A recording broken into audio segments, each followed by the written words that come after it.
उसी को हम आगे चलेंगे लेकर के। मैंने उसमें आपको बताया था पात्र परिचय, प्रमुख पात्र उत्तल पहलवान है, सहायक पात्र पर राजा साहब, चांद सिंह और राजकुमार है। तो पहलवान की ढोलक पाठ है, पहलवान की ढोलक। तो शाम मैंने आपको बताया था कि लोक कलाओं का बिखराव और पाश्चात्य सभ्यता का हमारी सभ्यता पर हावी होना, इसको ही लेखक ने मुख्य उद्देश्य बनाया है इस पाठ का। और उसी कड़ी को हम आगे बढ़ाते हुए श्याम नगर के दंगल पर हमने पिछले वीडियो में अपनी कहानी को छोड़ा था। तो श्याम नगर का दंगल में लुट्टन जो है श्याम नगर के मेले में चांद सिंह को उन्होंने चुनौती दी, जो कि पहले राजा के पहलवान थे, राजभवन में थे, राज पहलवान थे, उनको चुनौती दी। तो सबने उसका मजाक सा उड़ाया कि वो नहीं जीत पाएगा। और एक बार कुश्ती हुई और चांद सिंह ने उसको चित्त किया, फिर उसने उससे दाव छुड़ाया। उसके बाद राजा साहब ने खुद ही कुश्ती रोक दी और उसको 10 रुपये इनाम देकर कहा कि बस अब तुम इसको ख़त्म करो। पर लुट्टन पहलवान नहीं माने, वो बोले नहीं, मैं लड़ूंगा, चांद सिंह से लड़ूंगा, उसे हराऊंगा।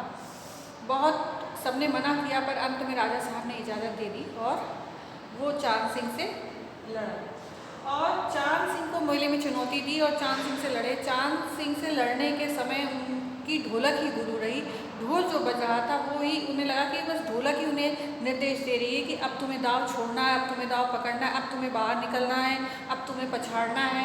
तो वो ढोलक की आवाज़ से ही उसको ही अपनी प्रेरक मानते हुए उन्होंने चांद सिंह को हरा दिया। और चांद सिंह को हरा दिया और इस घटना ने उनके जीवन में अविश्वसनीय परिवर्तन ला दिया। और जब चांद सिंह को हरा दिया उसके बाद राजा साहब को उन्होंने गोद में उठा लिया लुट्टन पहलवान ने। राजा पूरे मिट्टी से सन गए कपड़े उनके, मगर राजा साहब ने कहा नहीं ठीक है। सबने ऐतराज़ किया पर राजा साहब ने कहा ठीक है। राजा साहब ने लुट्टन पहलवान को पूरा सम्मान दिया, उसे अपने राजभवन में रख लिया और वो राज पहलवान बन गए। और राजा ने उनको नाम दिया लुट्टन सिंह। पर वो चूँकि नीची जाति के थे तो मैनेजर वगैरह को बहुत एतराज़ था कि क्षत्रिय तो है नहीं, फिर इसको लुट्टन सिंह क्यों। तो राजा ने कहा नहीं, इसने क्षत्रियों जैसा काम किया है तो इसलिए इसका नाम लुट्टन सिंह ही रहेगा से।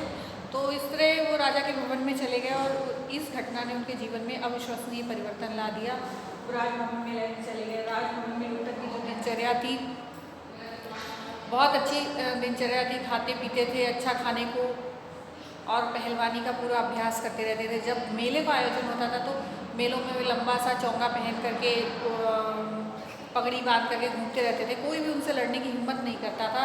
लुट्टन पहलवान की अच्छे पौष्टिक भोजन मिलने के कारण शारीरिक ढील डौल तो बहुत ऊंचा लंबा हो गया, बहुत अच्छा हो गया था, परंतु उनकी बुद्धि बहुत कम सी होने लगी थी। पूरा मेले में घूमते रहते, कोई अगर दुकान वाला कहता कि आओ रसगुल्ले खा लो तो वहाँ बैठ करके 4-5 से रसगुल्ले खा लिए।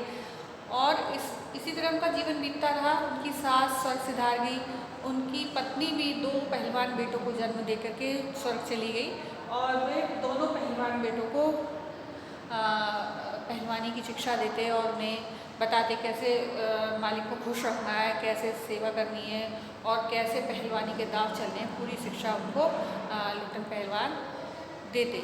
और इसी तरह उनका जीवन अच्छी तरह से बीत रहा था और जीवन आगे चलता जा रहा था।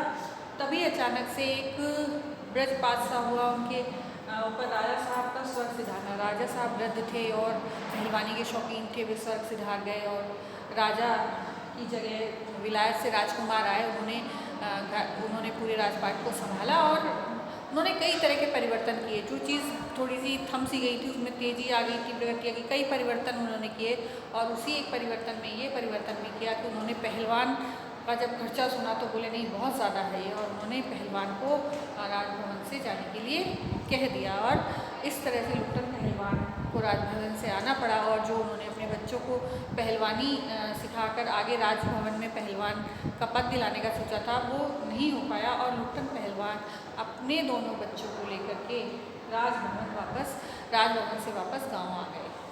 इससे आगे का पाठ अगले वीडियो में।